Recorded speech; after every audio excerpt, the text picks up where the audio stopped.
Shooting మాత్రం శరవేగంగా జరుగుతుంది. ఇప్పటికే ఒడిశాలో, హైదరాబాద్లో 2 షెడ్యూల్ను పూర్తి చేసిన మేకర్స్ ఇప్పుడు కొత్త షెడ్యూల్ను స్టార్ట్ చేసేందుకు సిద్ధమవుతున్నారు. అందులో భాగంగా కెన్యాను మూవీ టీం వెళ్లనుందని, అక్కడ మెయిన్ కాస్టింగ్పై భారీ యాక్షన్ సీన్స్ను షూట్ చేయనుందని కొంతకాలంగా టాక్ వినిపిస్తుంది. కానీ ఇప్పుడు మరో వార్త వైరల్ అవుతుంది. సినిమాలో కీలక సన్నివేశాలు వారణాసి నేపథ్యంలో ఉంటాయని, వాటిని షూట్ చేసేందుకు మేకర్స్ రెడీ అవుతున్నారని తెలుస్తుంది.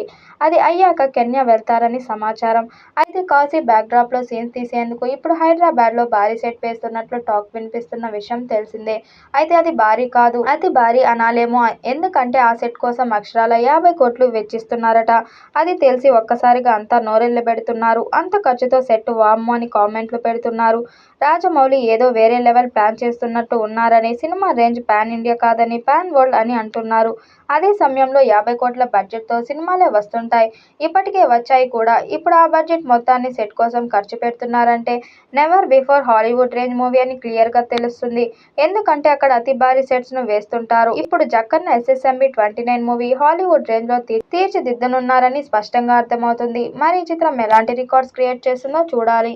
ఈ వీడియోపై మీ అభిప్రాయాన్ని కామెంట్ బాక్స్లో తెలియజేయండి. వీడియో నచ్చినట్టయితే లైక్ చేయండి, షేర్ చేయండి, కామెంట్ చేయండి. మరిన్ని అప్డేట్ కోసం మన ఛానల్ సబ్స్క్రైబ్ చేసుకోండి. నోటిఫికేషన్ కోసం పక్కనే ఉన్న గంట సింబల్ని కొట్టండి.